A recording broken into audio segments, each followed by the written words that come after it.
Agora está gravando. Então,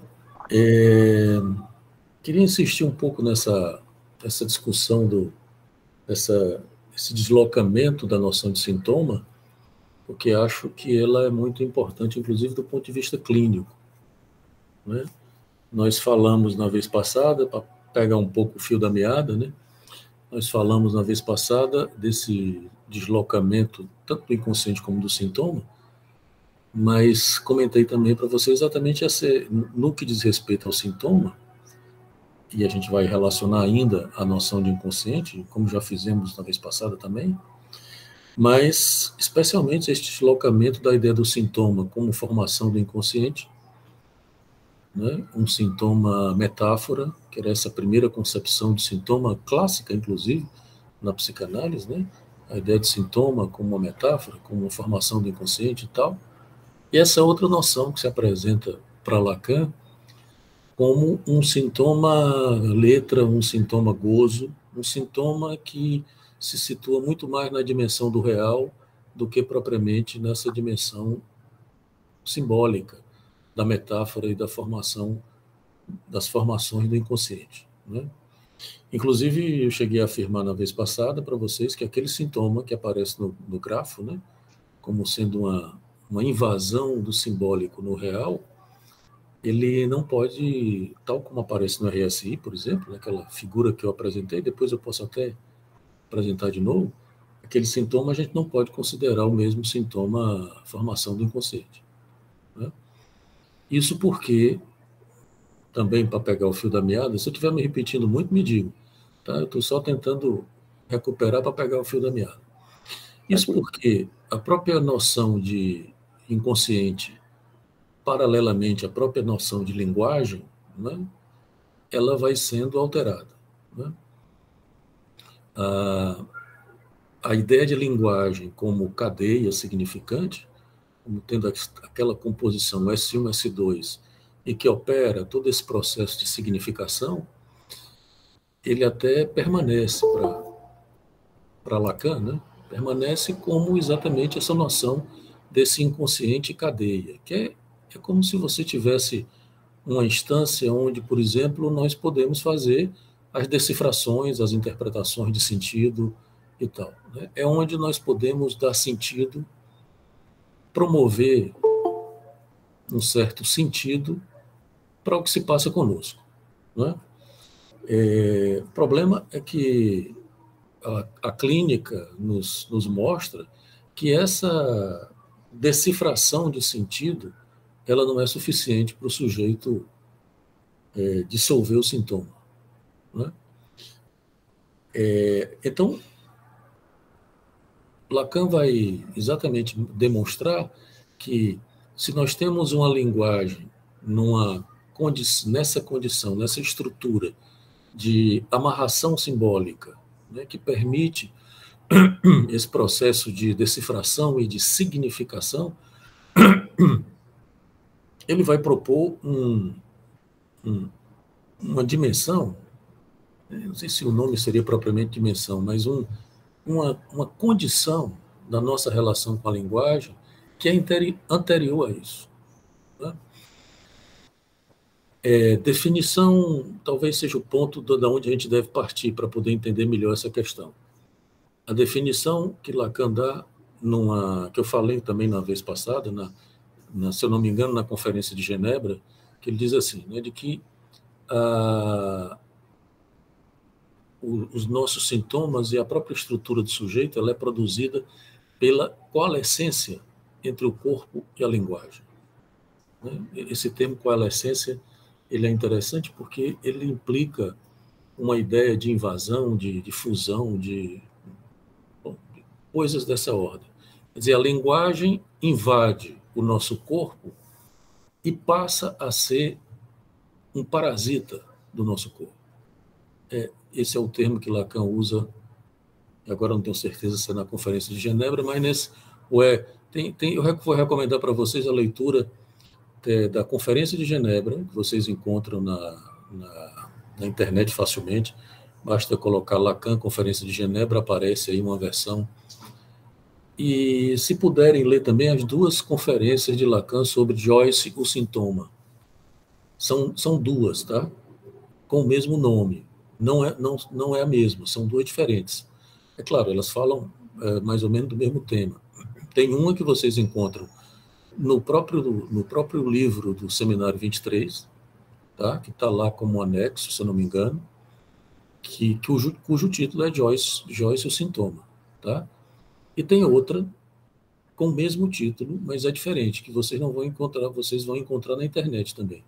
São duas versões diferentes.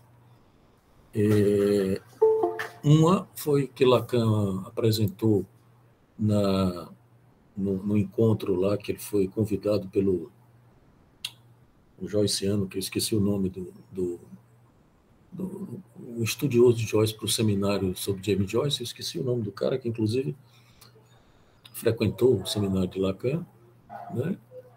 E outra que ele apresenta, se eu não me engano, uma abertura de uma jornada da École, das jornadas da École. Não tenho certeza, mas é em outro lugar. Tem o mesmo título, mas são textos diferentes. Tá? Então são duas, uma que vocês têm acesso mais fácil, que é exatamente que está lá no Seminário 23, mas tem outra que vocês encontram também na internet.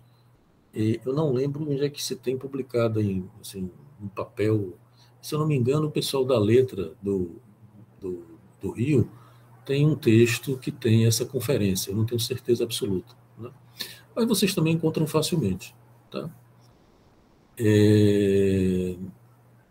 Então, nesses três trabalhos, e também obviamente, no seminário 22, 23, etc., desde o 21, ele vem falando disso, né?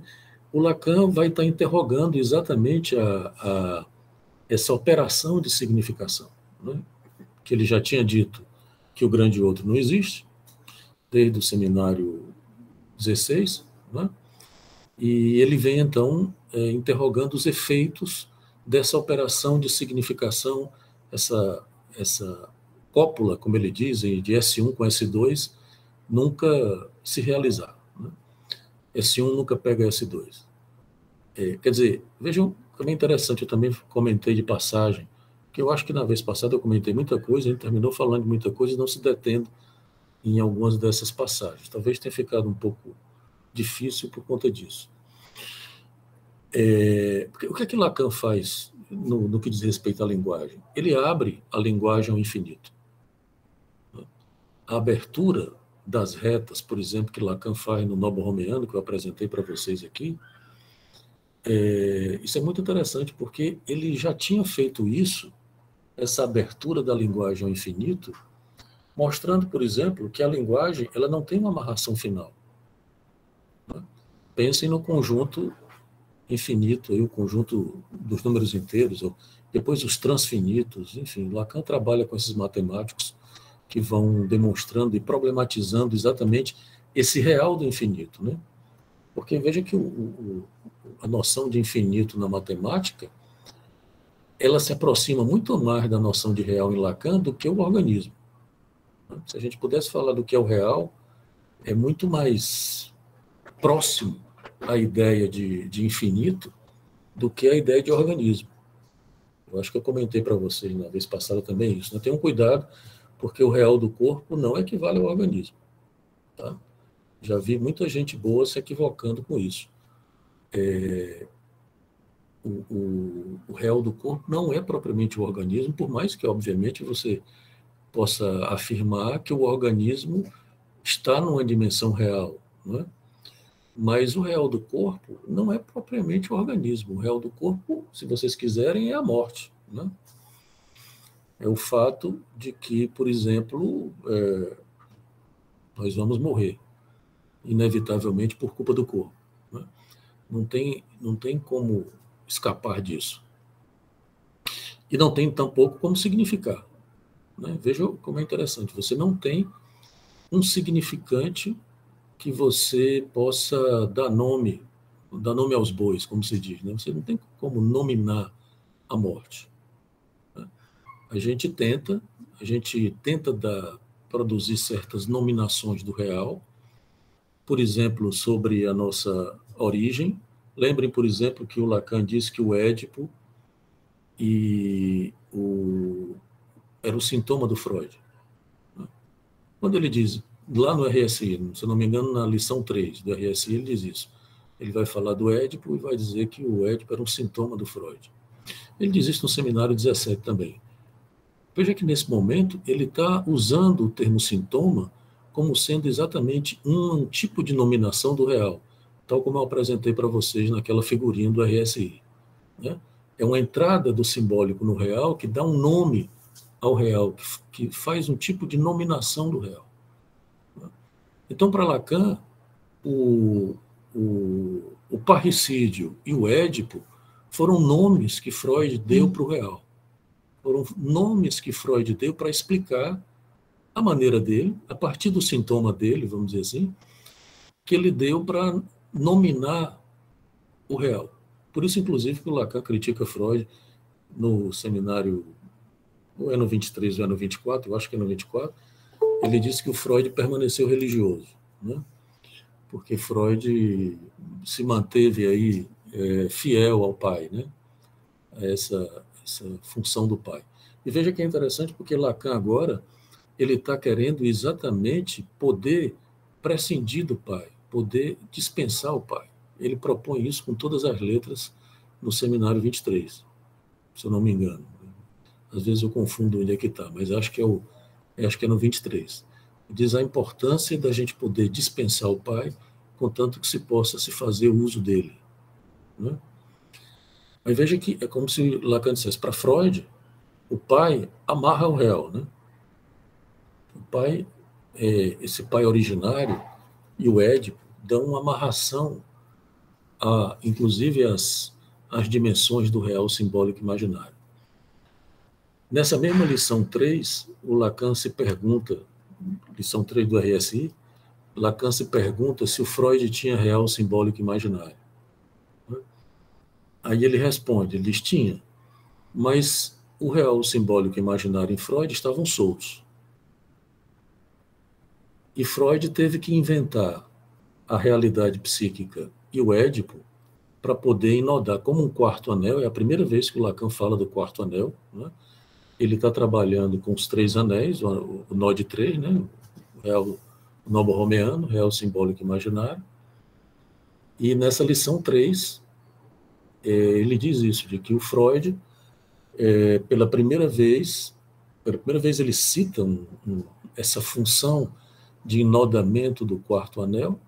Ele diz assim, de que em Freud, real, simbólico e imaginário estavam superpostos. E que o Freud teve que inventar a realidade psíquica e o complexo de Édipo para poder enodar o real, o simbólico e imaginário. Né?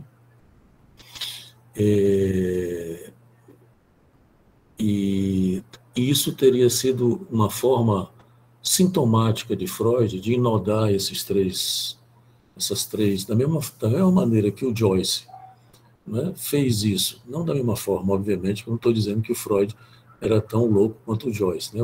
Apesar de que o Lacan disse que o Joyce não era propriamente louco. Mas veja que é da mesma laia, né? Quer dizer, você fazer uma escrita como o Joyce fez, que amarrou os sintomas dele, né, que vinham do real, esse ataque que vinha do real, foi o que o Joyce conseguiu fazer e criou o tal do Santome, que era exatamente a escrita dele, a obra dele. Para o Lacan, o Freud fez isso através da ideia de parricídio e da ideia do complexo de Édipo. Né? Isso, o pai, né, o nome do pai e o complexo de Édipo amarravam essas 3 dimensões em Freud. E, inclusive, é um momento curioso, porque no RSI, nessa terceira lição, porque o Lacan estava falando mal do quarto anel, né? Ele estava fazendo uma crítica a Freud. Ele estava meio que dizendo que, por exemplo, a análise ela deve ser reduzida, exatamente esses 4 anéis precisariam ser reduzidos a 3. Né? E durante o RSI ele vai dando uma função a esse quarto anel, né, de enodamento, que vai ser exatamente a função de nominação e o que ele vai chamar de santoma. Né? Depois ele muda de posição porque ele vai exatamente no seminário, no fim do seminário RSI e no seminário 23, que é exatamente o seminário seguinte, ele vai começar a trabalhar com a possibilidade de um quarto anel, né, do nó de 4, que inodaria, e toda essa relação com o lapso, com o inodamento, a função de inodamento do real simbólico imaginário, né, coisa que ele tinha criticado. E Freud, ele passou a trabalhar, a experimentar e a trabalhar essas possibilidades, né? Mas, sim, foi só uma digressão sobre, que já passando, essa digressão já nos indica que o caminho do sintoma, né? Mas voltando para o sintoma, quer dizer, é muito interessante essa nova localização do sintoma, e não o sintoma, tá? Estou falando do sintoma, porque o sintoma ele passa a estar nessa relação de coalescência entre o corpo e a linguagem. Essa invasão da linguagem no corpo, essa fusão e essa condição parasita da linguagem no corpo é o que vai produzir o sintoma, né? É o que os efeitos como o Lacan diz assim, de ecos no corpo, os ecos do dizer no corpo, é que vão fazer com que a gente precise fazer uma cifração, né? uma cifragem do efeito que a linguagem produz no corpo, que é um efeito de gozo, né? Porque, normalmente, a gente tem a impressão, isso é uma coisa muito importante para Lacan, desde sempre, né? Lacan sempre disse que nós não somos os senhores da linguagem. Não é propriamente que nós falamos, é que nós somos falados, né? Quer dizer, tudo bem que você tem lá o discurso do mestre, que é uma suposição de que você que comanda quando você está falando. É claro que quando você está falando, tem um S1, se você não está numa crise psicótica, tem um S1 que está amarrando o que você está falando, né? Quer dizer, eu estou falando aqui para vocês, tem um S1 amarrando o que eu estou dizendo. Nem tanto, né? Porque eu já cortei a minha fala, fui para lá, fui para cá. Quer dizer, a nossa fala nunca é linear. Mas, de todo modo, assim, eu imagino que não esteja delirando. Imagino que vocês sabem que eu não estou delirando. Tem alguém, Cleidiane, está querendo falar, Cleidiane? Acho que ela abriu o microfone sem querer. Então, tem um significante aí, um S1, essa é a função do S1, né? De dar um tipo de ordenação, por exemplo, ao que se fala. Se você é um bom neurótico, no momento em que você fala, você não sabe muito bem qual é o S1 que está ali dirigindo a sua fala, porque isso é uma estrutura topológica, né, que, como diz Lacan, não é sem palavras, né? O discurso não tem palavras, ele é uma estrutura que orienta quando você fala, por exemplo. Você não sabe qual é, mas tem um S1, né, dirigindo a sua fala, né? Mas, de maneira geral, quer dizer, os efeitos da linguagem, que são efeitos de gozo, eles funcionam praticamente como uma imposição, né? Quer dizer, se vocês já tiveram, e obviamente que tiveram, porque todo mundo já teve, uma boa crise de angústia, vocês... Não, tudo bem, Cleidiane, a gente percebeu aqui que foi sem querer que você abriu. Se vocês já tiveram uma boa crise de angústia, e com certeza tiveram, você sabe muito bem que quando você está angustiado, os pensamentos e as palavras se impõem a você, né? Lhe invadem. Você não consegue não pensar, né? Isso é muito parecido com um fenômeno psicótico que o Lacan nomeou e que trabalhou muito com isso, que é o fenômeno das palavras impostas, né? As palavras impostas é o quê? Alguns psicóticos são tomados por certas palavras que o invadem. que eles não sabem muito bem de onde é que vem e que geralmente eles acham que isso vem do real. Seja na forma de uma voz, certamente vocês já ouviram isso na clínica, né? ou na teoria, não importa, mas o Lacan tinha as suas famosas apresentações de casos psiquiátricos, né? Ele nunca deixou de apresentar os casos lá no hospital em Saint-Étienne, se eu não me engano, né? Não me lembro se era Saint-Étienne.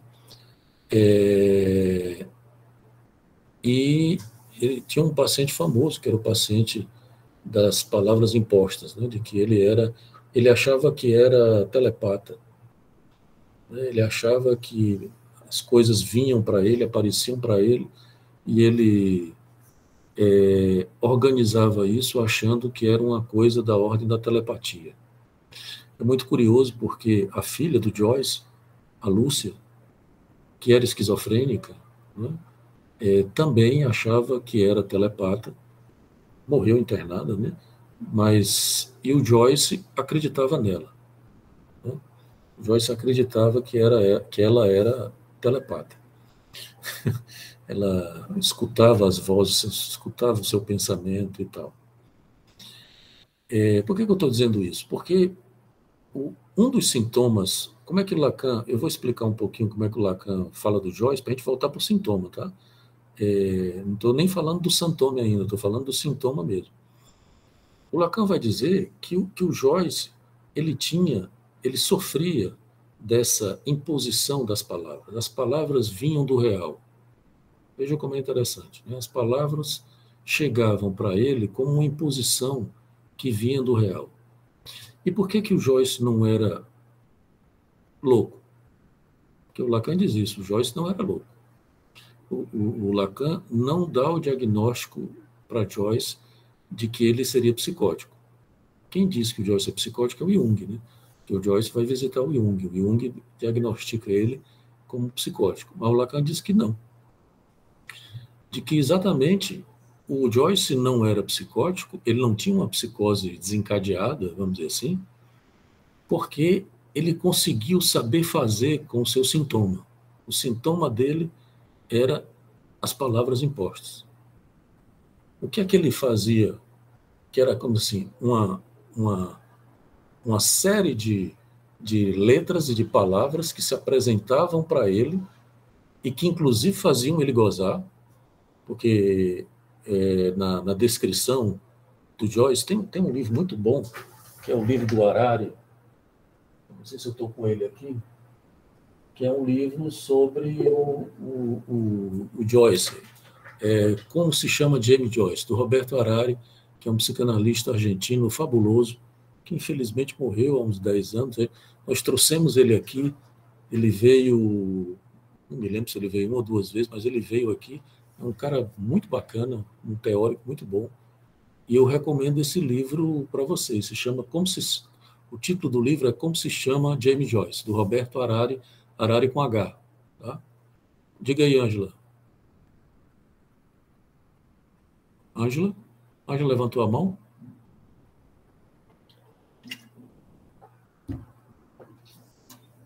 Ângela?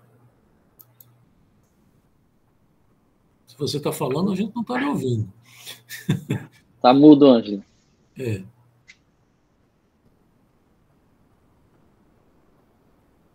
Eu acho que ela levantou a mão sem querer, então, porque eu não sei se ela está ouvindo. Bom. Eu acho que foi sem querer, viu? Porque é muito próximo, ela pode ter desligado um. Acho que foi sem querer. Bom, então, onde é que eu quero chegar com isso? Né? Porque esse sintoma das palavras impostas, que Lacan vai dizer, era o sintoma de Joyce, ele era, vamos dizer assim, invadido por como os psicóticos são invadidos por palavras que vêm do real, né? É muito curioso, que vem do real, né? Obviamente que vem do real, esse real, lembrem-se que esse outro real, em Lacan, inclusive aqui no RSI, é o próprio corpo. Né? Lembrem-se que o outro, nós já falamos disso num encontro anterior, o outro em Lacan, que era o grande outro do simbólico, ele se torna, a partir do seminário 14, e daí por diante, ele vai se definindo de outra forma, ele deixa de ser o outro do simbólico e passa a ser um outro do real, como sendo o próprio corpo. Né? Quer dizer, portanto, esse real vem do corpo. Essas palavras que invadem o Joyce e alguns psicóticos, por exemplo, que é muito comum, vêm do real do corpo. Né? Portanto, é algum tipo de gozo que vem do corpo e que você precisa fazer alguma coisa com isso. Os psicóticos, por exemplo, com essa... o Alan está pedindo se alguém encontrar esses textos todos que eu estou falando. Eu vou ver se eu tenho. Eu devo ter em algum lugar, viu, Alan? E passo para você lá no grupo.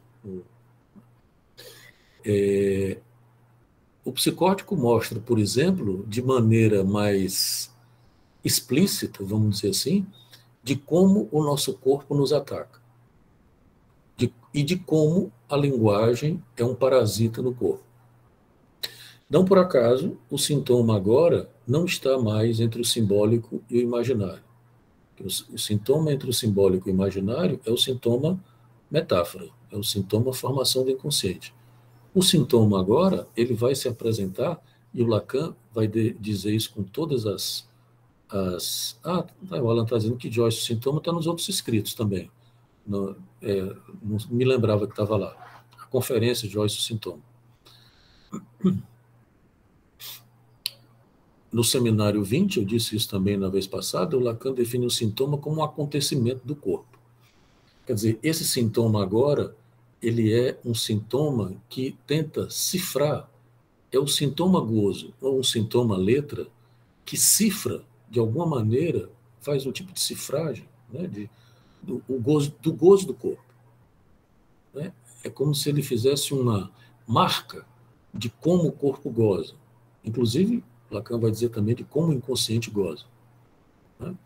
Veja que não é a mesma coisa, a letra não é a mesma coisa que um significante. A letra, ela não serve para dar sentido para a relação de significação S1, S2. A letra está fora disso. Tá? Mas não vou entrar nisso agora, não, para não. Eu queria só concluir essa ideia do sintoma para que vocês entendam melhor onde é que o sintoma se situa. Quer dizer, aí tudo bem, você pode dizer, bom, mas é porque o cara é psicótico, então o cara é atacado pelo real do corpo na forma de uma imposição da palavra, da voz, por exemplo, como se apresenta em vários quadros de psicose, e como, diz o Lacan, se apresentou para Joyce. O que é que o Joyce conseguiu fazer? Ele produziu um saber fazer com isso. Ele era atacado, da mesma maneira que a Lúcia, a filha dele, também era atacada, só que a Lúcia não tinha a competência do Joyce. Né? E o Joyce era genial, e então ele usava esse ataque, essa imposição parasitária da linguagem para escrever. Então ele produziu sua escrita a partir daí. Mas só que, eu não sei se vocês já leram Joyce, recomendo que tentem, não vou garantir que conseguem, porque assim, é muito pior do que Lacan, tem umas coisas meio doidas, né? Porque a escrita de Joyce, ela, ao invés dela procurar dar sentido, ela é uma escrita que quebra com o sentido. Né? Ela retira o sentido, ela, né, destrói os sentidos habituais e amarrados, né, que a gente tem normalmente nessa relação de significação S1, S2. Quer dizer, o Lacan disse que o Joyce escreve com la língua. Ele não escreve com a linguagem. É a diferença que a gente fez na vez passada entre la língua e linguagem. A linguagem já é uma decifração de la língua.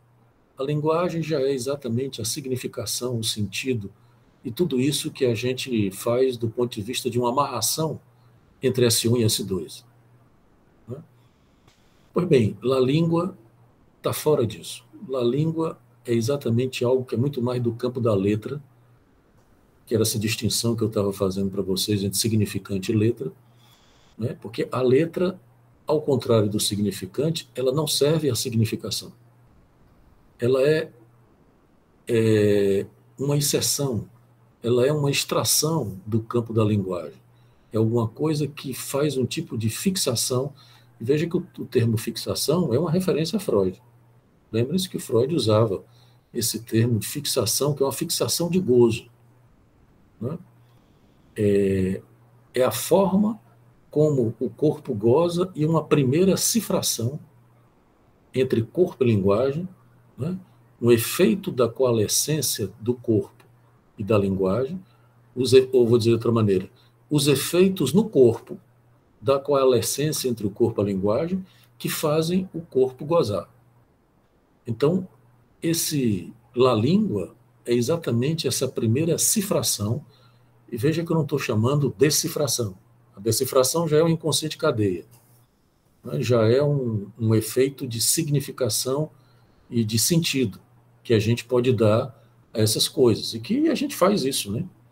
Na análise ou fora da análise, né? Você tenta dar sentido. La Língua é exatamente esse momento, esse tempo, né? Para falar de um tempo, no sentido do tempo lógico lacaniano, é um tempo onde essa decifração ainda não opera. E veja que qual é a questão que Lacan vai colocar. É que essa decifração continua não operando para La Língua, tá? Porque La Língua continua sendo uma letra fixada no corpo. Ela não... uma das diferenças mais fundamentais entre significante e letra é que o significante representa o sujeito para outro significante, o famoso axioma lacaniano, né? A letra não representa nada. A letra é alguma coisa que está fixada no corpo. E vou dar... Por que eu estou falando do sintoma psicótico, né? Que é esse sintoma de ataque do real ou da parasitagem da linguagem, como se a linguagem tivesse vida própria no nosso corpo, né? Como se não, porque é assim mesmo, mas a gente se ilude, se você for um bom neurótico, a gente se equivoca de que nós comandamos a linguagem no corpo. Pois bem, o que nós estamos tentando dizer aqui, que o Lacan estava dizendo, é que é o contrário, que nós não comandamos. A gente tenta fazer uma grafia do gozo do corpo, inclusive para poder parar um pouco esse gozo do corpo, né? Fazer um tipo de... Porque senão isso pode lhe enlouquecer, que é o que acontece com os psicóticos, tá? E por que eu estou dizendo isso? Porque o sintoma, nesse momento, ele está situado numa posição muito semelhante a essa do psicótico, entre o simbólico e o real, né? Não estamos mais falando do sintoma metáfora. Um sintoma que é muito semelhante a isso que eu estou falando, o sintoma denominado de psicossomático, né? O sintoma psicossomático, ele é uma letra colada no corpo, né? Quer dizer, é a diferença, por exemplo, de um sintoma histérico para um sintoma somático, é o fato de que o sintoma histérico ele opera no corpo metáfora, no corpo simbólico, né? O sintoma somático, não. Ele é uma lesão, como diz o Nasio. O Nasio tem um livro muito, muito bom sobre, que está traduzido mal e porcamente por psicossomática, né? Mas o título do seminário dele é sensacional, porque o título original é As Formações do Objeto A. Muito interessante, né? Quer dizer, tem as formações do inconsciente e ele chama As Formações do Objeto A. Mas tem traduzido naquela coleçãozinha da Joyce A, está traduzido por psicossomática, né? Perderam uma grande chance de dar um título tão interessante, né? Pois bem, muito o sintoma, agora ele está muito mais próximo dessa topologia do sintoma somático do que do sintoma metáfora, né? Quer dizer, você... E outra coisa, para arrematar esse passeio pela psicose. Rigorosamente, essa imposição da linguagem que se apresenta para o psicótico, vindo do real, porque exatamente tem a ver com a tal da foraclusão do nome do pai, ou qualquer tipo de lapso, por exemplo, isso vale para todo mundo. Para nós neuróticos, também é assim. É só que a gente faz de conta que não sabe disso. Mas é por isso que eu estava citando para vocês a crise de angústia. A crise de angústia, eu vou brincar com vocês dizendo que é o mais próximo de uma crise psicótica que nós estamos, né? Porque a crise de angústia é exatamente uma invasão do real, do corpo, inclusive, né? E, como vocês sabem, essa experiência é uma experiência de imposição de pensamentos, de palavras. Né? Quer dizer, você está angustiado, você não dorme, ou fica com insônia, né? Quer dizer, tem um pensamento, uma palavra, uma coisa que você fica pensando e que simplesmente não é você que domina. Isso está sendo imposto para você. Quer dizer, por sorte, você, sendo neurótico, você sabe que não vem do real, que isso está amarrado nisso que o velho Freud chamava de realidade psíquica. Você sabe, nem sempre, né? Porque às vezes quando você está com uma crise de angústia, você pode ficar meio paranoico e achar que você está sendo atacado por alguém, que alguém está, né? É muito comum na clínica os angustiados fazerem essa descrição do estranho, né? De um estranhamento que você... Tanto o sujeito está sentindo, porque ele está fora do lugar habitual, né? Quando você está angustiado, o que é uma coisa interessantíssima, né? Uma coisa, clinicamente é muito bom, o sujeito se desloca do lugar habitual que ele ocupa. Então, quando ele se desloca do lugar, que é esse lugar fantasmático que a gente normalmente constrói para a gente habitar, né?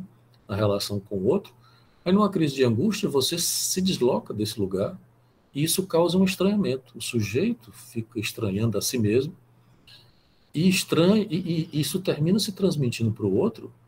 E essa história de que o angustiado diz que os outros estão olhando para ele de maneira estranha. O que pode ser verdade, não?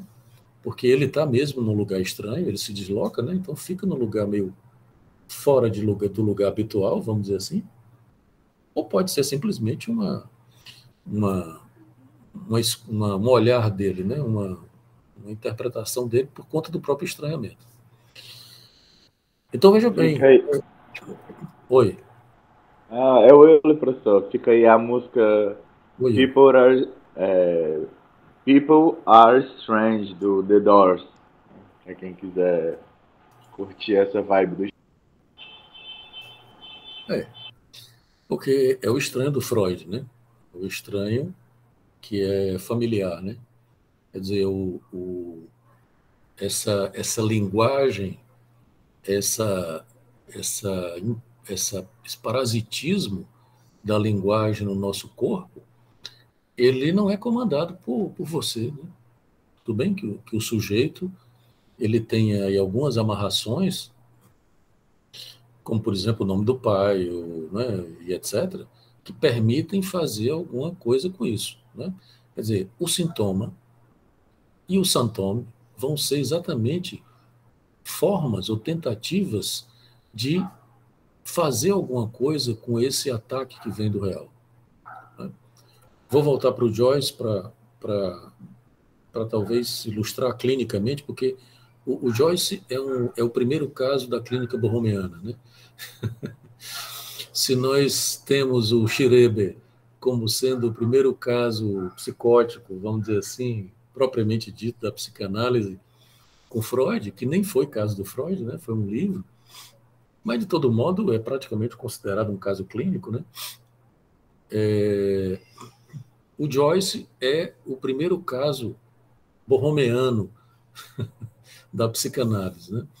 Que Lacan opera, inclusive, com esses operadores borromeanos para poder entender o Joyce, né? Então, o Lacan diz assim, né, no Seminário 24, ele diz assim: O fim da análise é você saber fazer com o seu sintoma. É saber fazer com. É savoir y faire. Em francês, ele tinha falado do savoir-faire, que é o só o saber fazer, né? Mas depois ele muda e usa a expressão savoir y faire, com um Yzinho, né?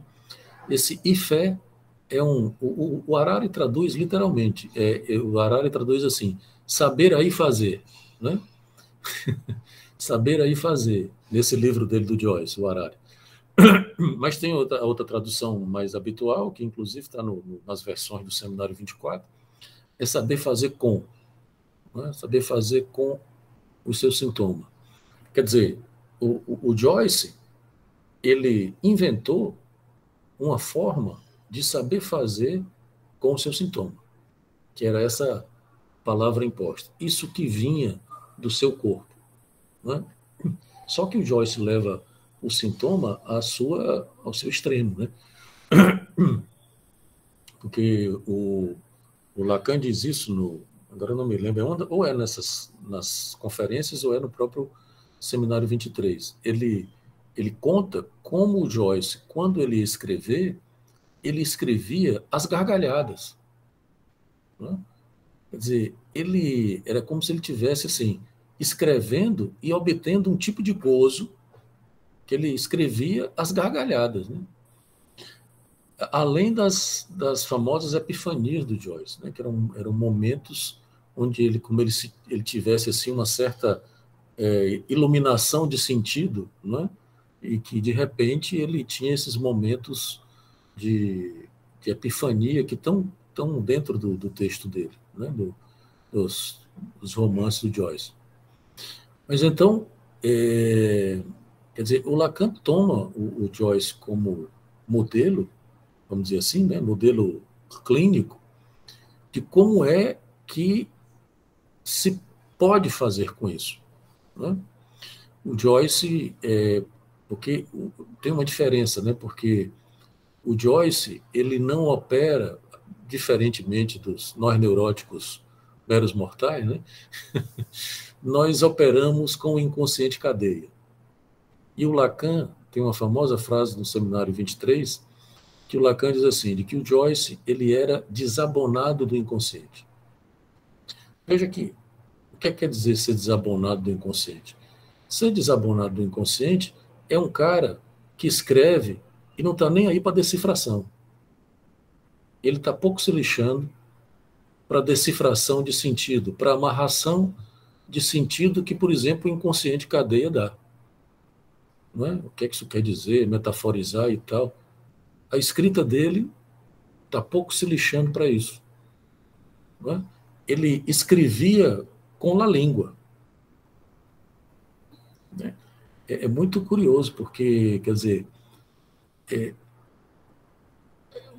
a gente não consegue, a gente que eu digo assim, você sendo um bom neurótico, por exemplo, você não consegue fazer isso com facilidade. Quer dizer, um lugar que é possível você experimentar fazer isso é na análise. Fora ou então, a não ser que você seja artista, né, que você faça também, escreva ou coisa parecida. Na arte também é possível, né? Mas, assim, estando no nosso campo, vamos dizer assim, a possibilidade de você experimentar os efeitos disso e, inclusive, construir um savoir-faire, um saber fazer com isso, é na análise. Veja que exatamente a interpretação, por exemplo, ela muda de figura. Ela deixa de ser, porque, veja bem, não é que você não tenha mais a interpretação de significação, por exemplo. Mas o Lacan vai fazer uma proposta de modificação, por exemplo, de um tipo de intervenção, de que ele vai dizer assim, acho que eu comentei isso na vez passada também, de que a intervenção do analista, ou a própria interpretação do analista, ele continua chamando de interpretação em determinados momentos, ela precisa operar por equivocação. Não é? esse termo equivocação é uma novidade desse período de Lacan, que tem a ver exatamente com essa forma que inclusive ele retira do Joyce. A intervenção do analista, ela é claro que a gente continua fazendo intervenções e interpretações de sentido. O analista não joga fora o sentido da sua prática, né? Mas ele não pode, obviamente, dirigir. Talvez essa seja sem querer falar mal dos colegas kleinianos ou os anglo-saxões, mas talvez essa seja uma grande diferença da clínica lacaniana para uma clínica mais anglo-saxã, né? Essa coisa do sentido, da interpretação e tal, e etc. Desde o começo, Lacan sabia que isso era insuficiente, né? O jogo significante já mostrava a insuficiência dessas amarrações de sentido, né? Mas você não pode jogar isso fora, né? Não existe isso, você não pode se livrar do sentido. Mas você pode, por exemplo, promover que o sujeito possa se dar conta desse tipo de operatividade, ou esse tipo de funcionamento da língua no corpo dele, né? É muito interessante quando é possível fazer esse tipo de intervenção, o efeito que isso tem é muito curioso, porque é um efeito de gozo, né? A pessoa ri, ou chora, ou sei lá, né? Quer dizer, é um efeito esse efeito de equivocação, que não tem nada a ver com sentido, né? Não tem nada a ver com dar sentido a isso ou aquilo outro. Volto a ressaltar, não é que a gente não faça isso. Não é que a gente esteja proibido daqui por diante de fazer uma intervenção ou uma interpretação de sentido, por exemplo, né? Não é isso. Mas é o momento em que você, clinicamente, precisa se dar conta do limite desse tipo de intervenção. Quer dizer, o que uma análise, essa proposta do Lacan no Seminário 24, é uma proposta de fim de análise, né? É uma nova proposta de fim de análise, porque até então ele tinha falado do atravessamento do fantasma, né? O atravessia do fantasma, de como sendo dos momentos, ou um dos ideais do fim da análise, né? Que a análise levaria a um atravessamento do fantasma, que seria meio que uma destituição do outro e um deslocamento do sujeito desse lugar fantasmático, que é esse lugar habitual que a gente se coloca para o outro, né? E que o sujeito conseguiria se deslocar daí, né? Isso se acaba? Não, claro que não. Continua aí, a travessia do fantasma permanece, porque implica exatamente esse processo de destituição do outro, né? O problema é que, além da destituição do outro, desse outro, grande outro do simbólico, você também precisa operar com o outro corpo. O outro corpo é ótimo, né? Você vê a equivocação de La Língua, né? O corpo outro, né? Que é esse corpo que sustenta o sujeito, né? Que suporta o sujeito. O sujeito não pode recusar os efeitos. O sujeito, como uma categoria aí, clínica fundamental, essa função de singularidade, né, com a qual a gente trabalha, a psicanálise e a clínica psicanalítica, mas não pode recusar essa condição de ter um corpo que o suporta. Então a gente sofre os efeitos desse corpo, né? Então a clínica vai por essa intervenção, por exemplo, de propor, Lacan diz isso assim, né? Eu também acho que comentei isso na vez passada. Se a primeira clínica lacaniana tinha como parâmetro a função e campo da fala e da linguagem, né? Função da fala e campo da linguagem, agora não me lembro onde, mas num desses textos, ou no Seminário 23, ele propõe uma mudança, ele brinca com isso. E ele diz assim: Se eu denominei função e campo da fala e da linguagem, eu agora vou chamar de outra coisa, que eu vou chamar ficção e canto da fala e da linguagem. Não é mais função e campo, é ficção e canto. Porque o canto tem a ver exatamente com essa partícula sonora de la língua.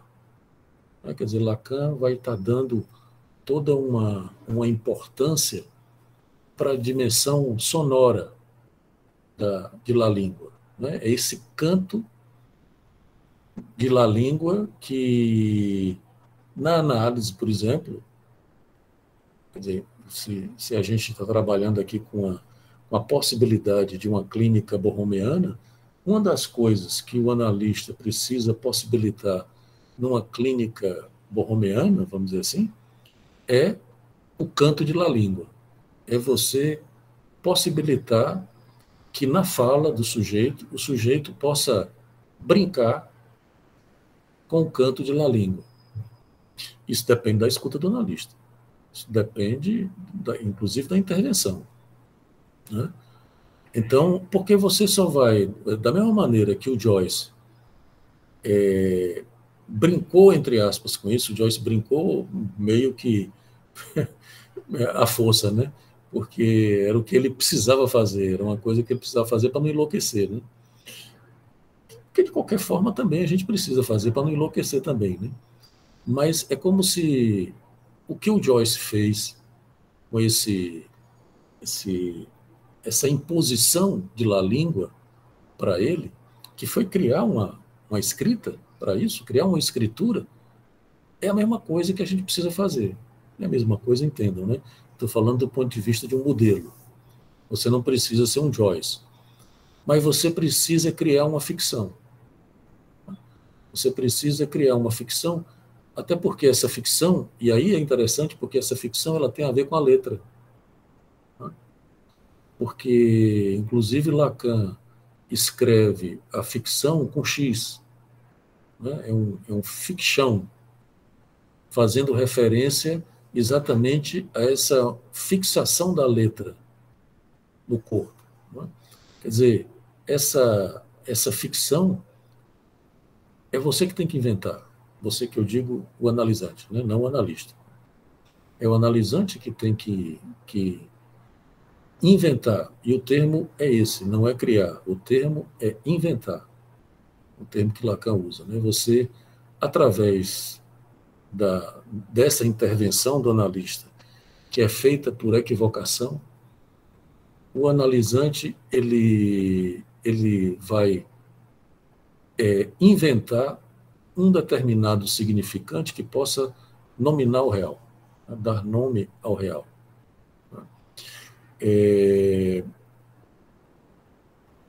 A gente precisa fazer isso, a gente precisa dar nome ao real. Né? A gente precisa dar nome ao simbólico, dar nome ao imaginário. Lembre-se que o Lacan trabalhou com essa ideia de nominação no fim do seminário RSI, né, dizendo que inibição, sintoma e angústia eram nominações. A angústia, aquela figurinha, né, que eu já apresentei para vocês, posso até apresentar de novo para a gente falar dela. Deixa eu... Uma janela, né? Vamos ver se acho que é esse, é? Esse aqui.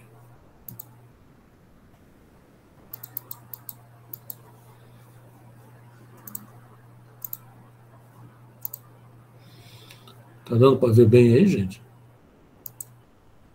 Tá sim. Aumentar um pouquinho.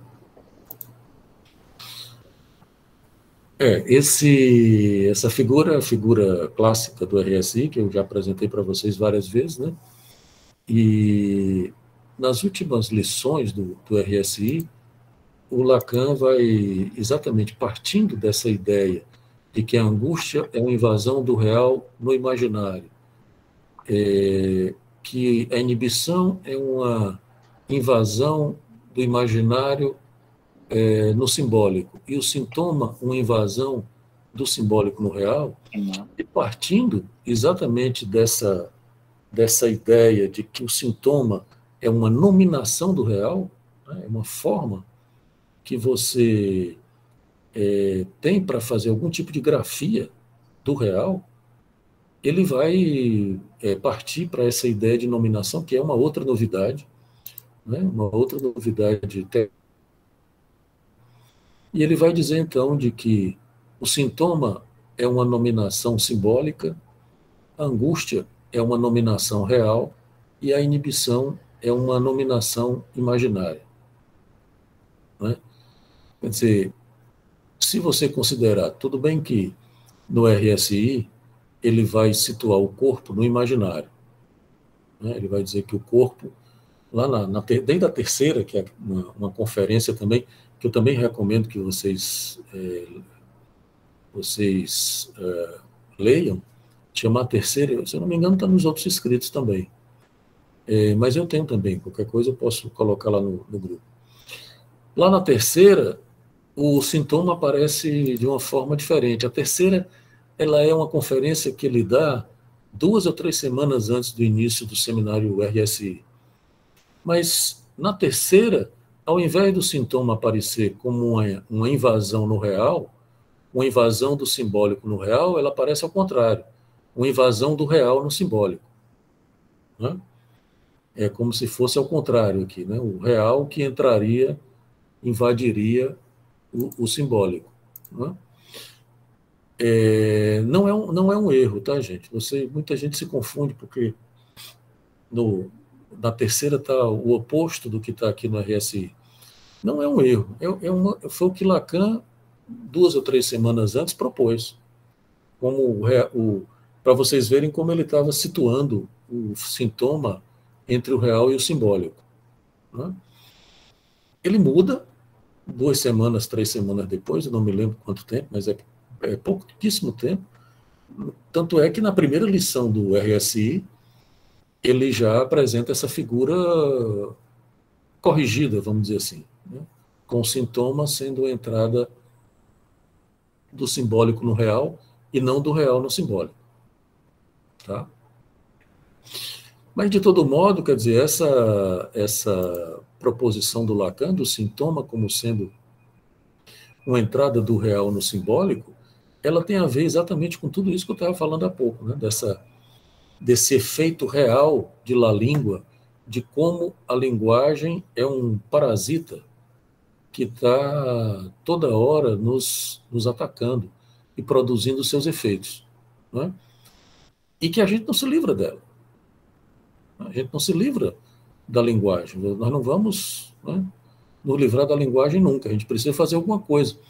A gente precisa saber fazer com os efeitos da linguagem no corpo. O que eu estou dizendo para vocês agora, que é exatamente o que Lacan está propondo, é que você dá sentido, você operar uma amarração de significação não é suficiente. Serve para alguma coisa, mas não é suficiente. Esse savoir-faire, veja que não é mais, por exemplo, o mesmo saber inconsciente.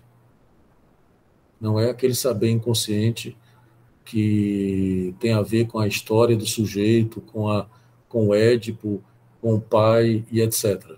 Né? Tudo bem que os efeitos de la língua têm a ver com a história do sujeito, né? Mas é como se fosse assim, né? Você passa por um evento traumático e o seu corpo goza. E fica uma marca no seu corpo que, se vocês quiserem, podem chamar de letra, né? A partir daí, você começa a produzir uma série de sentidos. Você passa a dar sentidos para o que aconteceu com você. Você repete, né? Como acontece, por exemplo, no traumatismo infantil mais comum, e você passa a dar uma série de sentidos, né?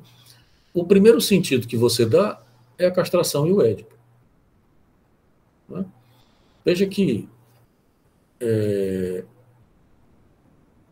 Bom, eu vou fechar aqui, tá? É só para dizer para vocês que no fim do RSI, o Lacan vai chamar isso de nominações. São formas de você nomear o que se passa no corpo, o que se passa no campo da linguagem, o que se passa no real. Tá? E só para terminar o que eu ia dizer aqui, depois eu volto para o Édipo. Quer dizer, por mais que aqui no RSI o Lacan situe o corpo no imaginário, depois, a partir do seminário 24, ele vai dizer que nós temos um corpo imaginário, um corpo real e um corpo simbólico. Né? O privilégio do imaginário no campo do corpo, ele cai por terra a partir do seminário 24. Nós passamos a ter 3 dimensões do corpo: um corpo imaginário, um corpo simbólico e um corpo real. Né? O imaginário é apenas o que dá consistência ao corpo. Né? Mas posso parar aqui a apresentação?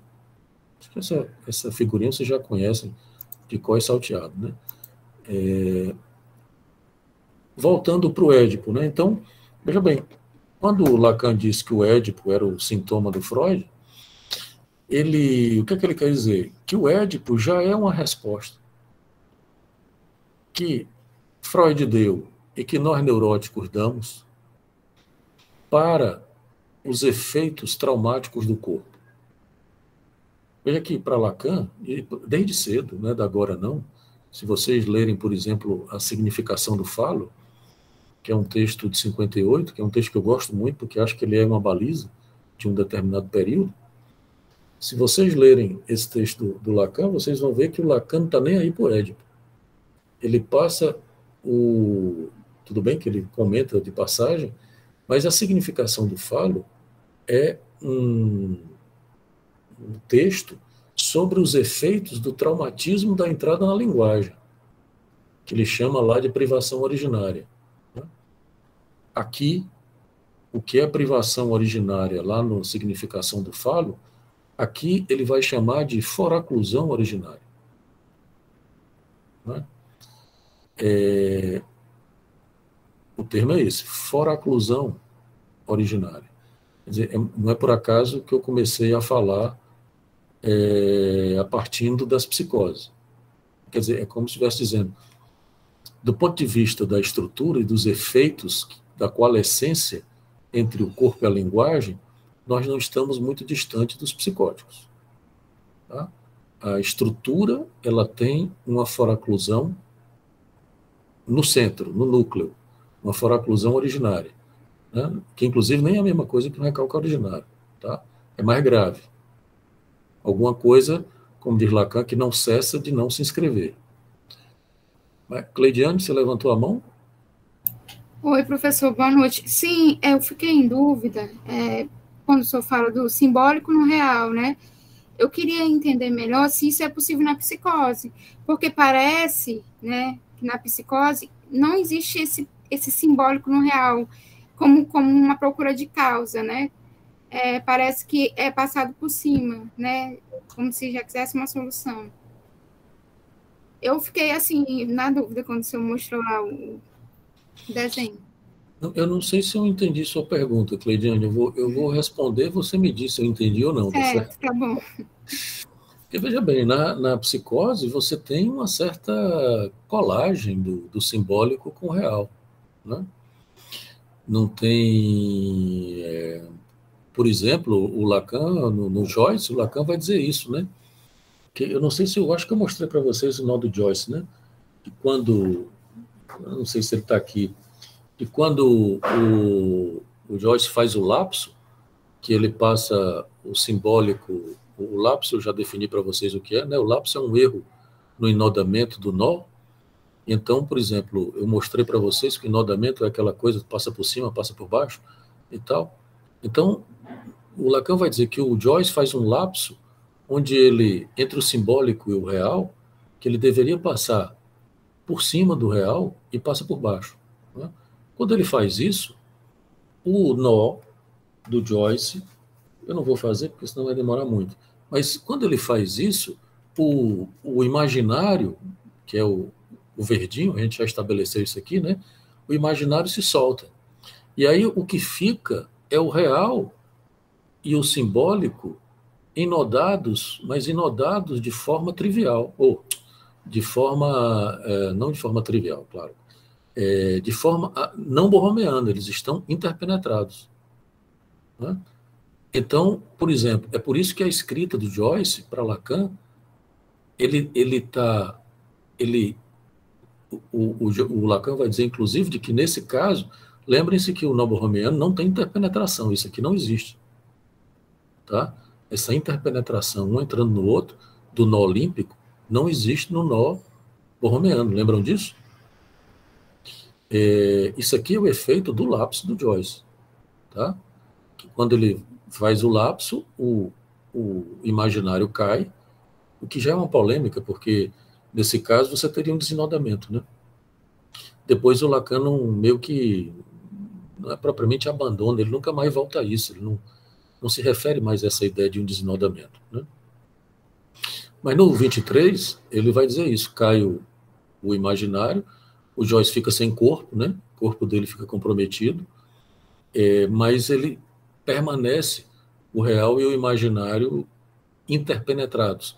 E é por isso que o Joyce sofre do sintoma das palavras impostas, porque tem um simbólico, as palavras que aparecem para ele, né, que se impõem para ele. Tá? E o problema não, a solução do Joyce é que ele sabe o que fazer com isso, né? Ele inventou uma forma de saber o que fazer com isso. Então, por exemplo, na psicose, você tem você tem esse fenômeno das palavras impostas, ou você tem, por exemplo, a voz nas alucinações auditivas, do que for, que vem do real. Né? Lembre-se, eu imagino que você esteja considerando isso, mas não custa nada ressaltar, de que real não é a mesma coisa que realidade. Tá?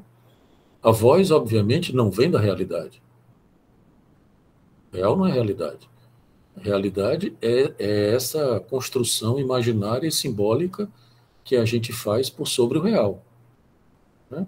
Quer dizer, essa borda que a gente faz aqui, por exemplo, que eu estou olhando para vocês e estou vendo a realidade de vocês. Né?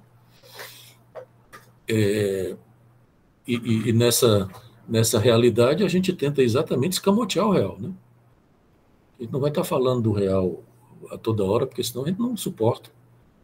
Você não vai estar falando de morte, ou se dando conta que vai morrer, ou, né, ou achando que o outro vai morrer, ou que vai ser atacado, que vocês vão me atacar, né, vão sair do computador e vão me...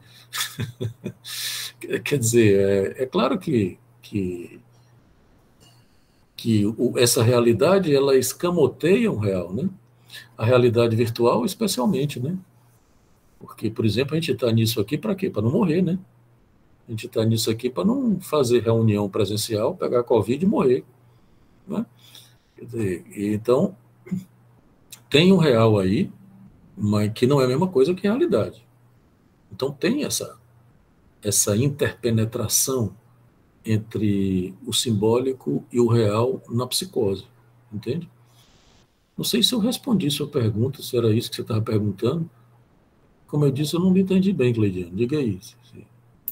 Não, era sobre isso, sim. É porque o que parece, quando você fala do simbólico no real, é que há um passar por cima, né? Mas quando você explicou sobre né, demonstrando, eu consegui entender melhor.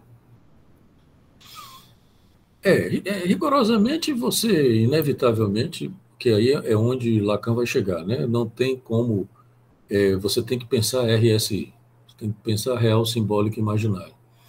Né? Tanto é, como eu disse, essa ideia de que o corpo do Joyce, porque o Lacan vai falar disso, porque o Lacan acha muito estranho, porque o Joyce é um cara estranho, né? Ele não pirou por conta da obra, né? Mas ele é um cara que se sustentou, fez um santoma, né? Que o Lacan vai dizer que o que sustentou o nó do Joyce foi um santoma, que, em princípio, foi o ego do Joyce, né? O Joyce não... Ele não pirou porque ele achava que ele já se considerava um grande artista, mesmo antes de ser. Quando ele era jovem, ele já achava que ia ser um grande artista. Né? E depois que ele se tornou um grande artista, ele disse, olha, eu vou ser o artista do século, o maior artista, e vocês vão ficar me lendo aí por 300 anos. Já faz 100 que a gente está lendo Joyce. Né? Então, Lacan diz que ele tem uma certa megalomania, não é? Um ego meio inchado, inflado, mas a diferença é que isso não era um delírio, não é? Porque isso terminou se tornando tendo um respaldo a partir do momento em que ele publicou as obras dele. Né? É curioso, porque o Schreber também publicou, né? Mas não sei se vocês já viram o livro do Schreber. É um livro que você também não consegue ler, só que, no caso, você se angustia com o Schreber, porque não tem uma linha, não tem S1, né? Então, é um negócio muito doido, muito delirante, e você não suporta ler muito tempo aquilo ali, né? Você fica angustiado, né? Tem publicado o livro do Schreber, né? Em português, né? Memórias de doença do nervo, se eu não me engano, a tradução é essa, né? O livro do Joyce não é a mesma coisa do livro do Schreber, o que é curioso, né? Não é uma descrição de um delírio. Tem uma organização, uma amarração, né? Tem uma amarração que é produzida pela obra, né? Ele é interessante porque tem essas epifanias, não, como é que chama? Epifania não é segredo, não. Como é um negócio que você tem que adivinhar, me fugiu a palavra, um enigma, não é?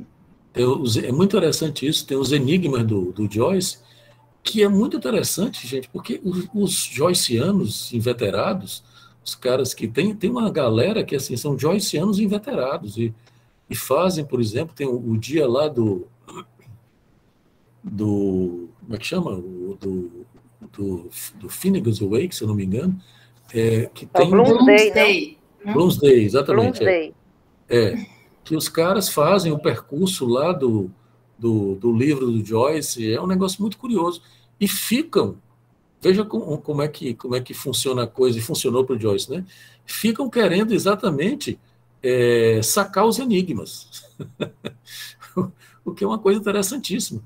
É como se você dissesse assim, o inconsciente do Joyce, que ele era desabonado, ele encontrou no seu público. Não era ele que dava as significações, porque ele era desabonado do inconsciente. É como se o Lacan dissesse, ele não tinha inconsciente cadeia.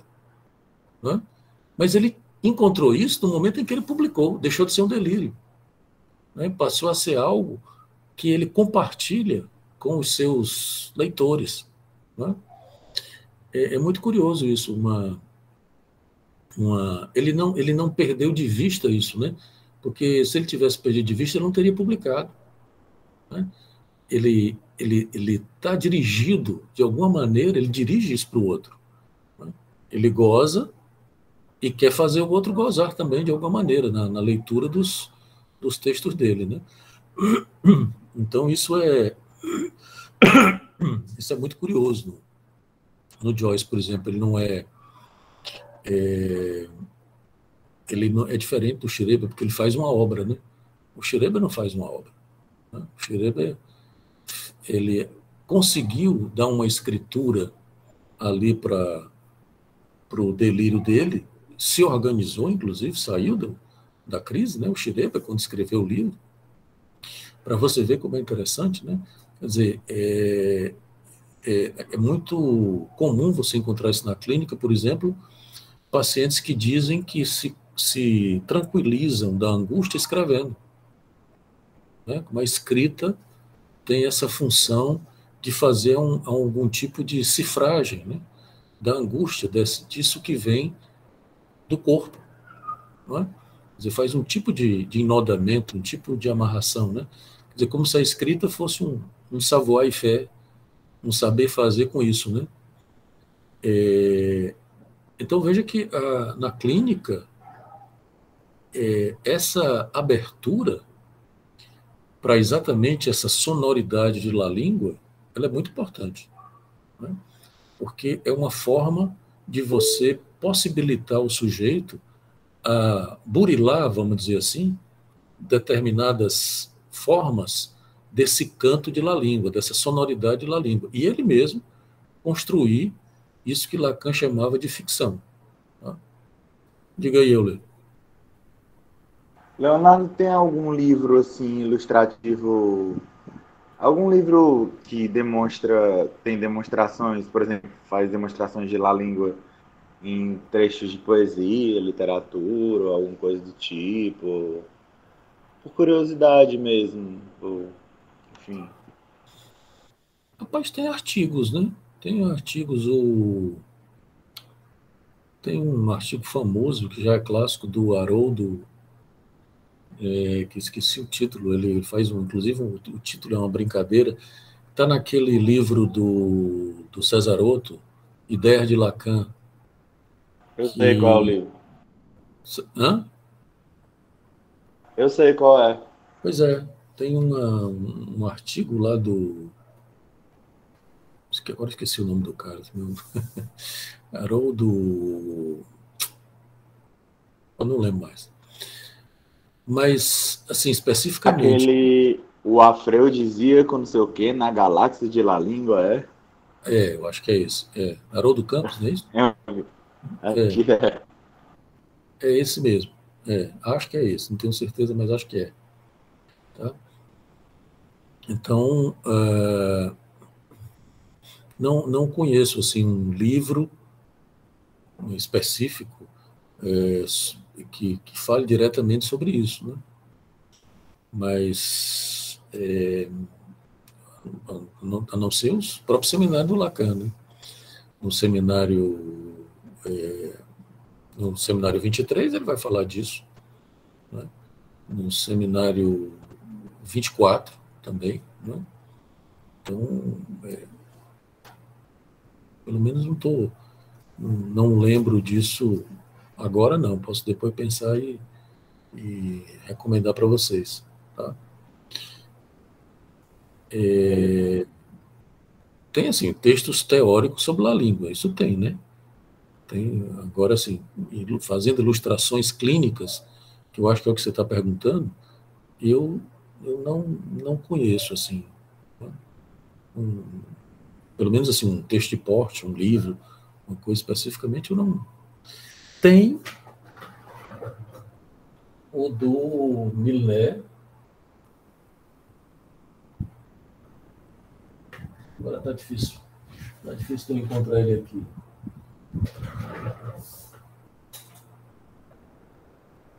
Bom, tem o do Milné. Tem o que? O livro do Bousserroux. São vários livros do Bousserroux, mas tudo em francês. Esse aqui, por exemplo, que ele faz algumas considerações clínicas. Ele, da mesma maneira que o Lacan pegou o Joyce e faz um trabalho clínico do Joyce, o Bousserroux faz, por exemplo, olha, ele trabalha... não é esse não. Não é esse não, é esse aqui. No Lacan Borroméen. Ele, por exemplo, esse aqui é o Lacan Le Borroméen, é o do Bousserroux, é Lacan o Borroméano. Ele brinca com... O Lacan não escreveu Joyce, o sintoma, né? Aí o Bousserroux escreve Lacan o Borroméano, né? Ele fala do Nietzsche, do Freud, do Kierkegaard, do Blanchot, não é? Ele faz umas... Mas ainda não é esse, não. Dalí, ele trabalha com o Dalí, ele trabalha com o Artaud, tem um capítulo sobre o Artaud, o Gödel, o matemático, né? O Kurt Gödel, ele trabalha, faz um tipo de analítica, como se fosse um estudo de caso desses caras. E nesse aqui também. Esse aqui é outro, que é o Thiers la Symptôme Poème Identité, que é outro do Bousserroux, mas tudo em francês. O problema é esse, não tem... Bousserroux não tem nenhum... nesse aqui, ele trabalha com Salvador Dalí, com Joyce e com... Não, é só o Dalí. Ele gosta muito do Dalí, né? Que ele vai dizer que o Dalí tem uma coisa paranoica que resolveu também com a arte, né? Enfim, tem esses que eu conheço, assim, mas o problema é que o livro do Bousserroux é tudo em francês.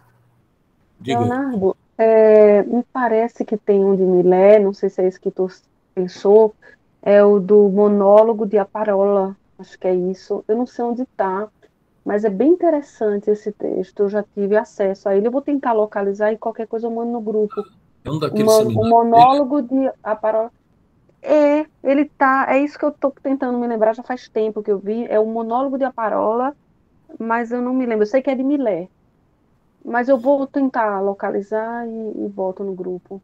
É Tá. bem Se interessante. vocês encontrarem aí também, eu vou colocar no grupo essas conferências que eu tenho, o Joyce e a Conferência de Genebra, esses textos, para quem não tiver, eu vou colocar lá. Tá bem? Eu vi que tem aqui no seminário 23 e tem no Outros Escritos, Joyce no Sintoma. Eu acho, eu não lembro, mas acho que são exatamente o que está nos outros escritos, é diferente da do 23. São Né? duas, São duas. são Certo. duas diferentes, o mesmo título, mas são duas conferências diferentes, tá? Ótimo. Aí vocês vão ter que ver, né? A de Genebra, o Alain disse que colocou a conferência de Genebra lá no grupo, tá? Essa conferência é muito interessante porque o Lacan faz uma análise do Hans sensacional, exatamente sobre essa coisa que eu acabei de falar para vocês, da coalescência entre a linguagem e o corpo, né? E ele vai dizer como o Hans fica traumatizado quando se depara com a sua própria ereção, né? De que ele vai explicar a fobia do Hans a partir não da castração, mas do traumatismo do Hans diante da própria ereção, dos efeitos no corpo, né? É muito interessante. Ele não faz uma análise minuciosa, ele faz aquelas coisas, né? Ele, de passagem, faz uns comentários e deixa a batata quente para a gente desenvolver, né? Mas é muito interessante essa conferência de Genebra. Leiam que é bacana. Tá certo? Acho que podemos parar por aqui então hoje, né? E, bom, na partir da próxima vez, eu vou tratar um pouco dessa questão do Santome. No ano passado não, semestre passado eu falei um pouco dessa diferença do nó de Freud, que ele apresenta no RSI, e o nó do Santome, que é muito interessante, né? Que ele faz inclusive uma crítica a Freud, e como eu disse, mesmo que depois ele vá trabalhar com o quarto elo. E então, a partir da próxima vez, a gente vai falar um pouco dessa ideia dos lapsos, dos nós do Santome, né, que são esses operadores dessa nova clínica, né, dessa nova clínica, entre aspas, né, são novos operadores clínicos que se apresentam e que tem a ver com essa coisa da nominação, da equivocação e dos lapsos, e enfim, né, como a gente pode pensar uma psicose, por exemplo, como sendo algo da ordem do lapso, como foi no caso do Joyce, né, que Lacan não considerava psicótico, né, mas, enfim. Bom, mas é isso. Cenas dos próximos capítulos. Daqui a 15 dias, né, nos encontramos. Tá bem? Tchau, então, até lá. Eu já parei deixa eu Até parar lá. a gravação. Muito Tá obrigada. gravando aí. Obrigado, Tchau, pessoal. tchau. Boa noite. Foi Tchau, ótimo. tchau, Obrigado. gente. Tchau, tchau. Boa noite.